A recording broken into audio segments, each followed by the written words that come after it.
নমস্কার বন্ধুরা, আমাদের সবারই একটা কোশ্চেন আছে যে ইসরায়েলের মতো একটা ছোট দেশ কি করে আমেরিকাকে কন্ট্রোল করে। দেখুন আমি বলে দিচ্ছি এই ব্যক্তিকে। এর নাম হয়েছে জ্যারেড কুশনার। ইনি হলেন সম্পর্কে এই ডোনাল্ড ট্রাম্পের জামাই, আর ডোনাল্ড ট্রাম্পের মেয়ে হলেন ইনি। এবার ইনি সাথে নেতানিয়াহুর কি সম্পর্ক? ইনি হলেন ইহুদি আর নেতানিয়াহু হলো ইহুদি। এবার এই জন্য কিন্তু এদের দুজনের সাথে সম্পর্ক খুবই ভালো। এমনকি নেতানিয়াহু যখন আমেরিকা আসে তখন কিন্তু এই জ্যারেড কুশনারের বাড়িতেই থাকে, মানে সম্পর্কটা এদের এতটাই ভালো। এবার এই ব্যক্তিকে, এই ব্যক্তি হলো, এর নাম হলো পিট হেগসেথ। ইনি হলেন আমেরিকারই সিকিউরিটি অফ ওয়্যারের যে আছে তার চেয়ারম্যান। অর্থাৎ এর কথাই আমেরিকার প্রেসিডেন্ট যেই হোক না কেন, এর কথাই কিন্তু সে বিভিন্ন দেশের যুদ্ধের রণনীতিটা কি হবে তা সেট করেন সম্পূর্ণভাবে কিন্তু এই ব্যক্তি।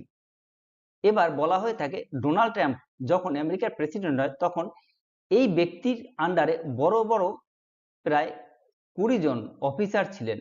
সেই 20 জন অফিসারকে এই ব্যক্তি সরিয়ে দিয়ে, তাদেরকে প্রত্যেককে সরিয়ে দিয়েছে।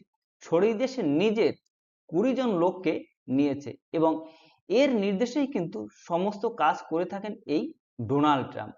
এবার আপনারা সবাই জানেন যে এই ইরানেরই এই যুদ্ধ শুরু হওয়ার সময় কিন্তু ইরান একটি গার্লস স্কুলে বোমা বর্ষণ করেছিল এবং সেখানে প্রচুর মানুষ, স্টুডেন্ট যারা ছিল, বাচ্চারা, তারা মারা গিয়েছেন। যার জন্য সমস্ত বিশ্বব্যাপী কিন্তু আমেরিকার প্রতি একটা ধিক্কার উঠেছে। এবার বলা হয়ে থাকে এই ব্যক্তি কিন্তু এই ব্যাপারে কোথায় বোমা হামলা করতে হবে কিনা ডোনাল্ড ট্রাম্পকে বুঝিয়েছিলেন। আর এই ব্যক্তি গুরু হিসেবে কাকে মানেন? মানেন নেতানিয়াহুকে। মানে ইনি আদর্শ হিসাবে মানেন নেতানিয়াহুকে। এবার ইসরায়েল কিন্তু কখনোই চায় না যে এই ইরানের যে যুদ্ধ আছে সেটা সহজে থামুক।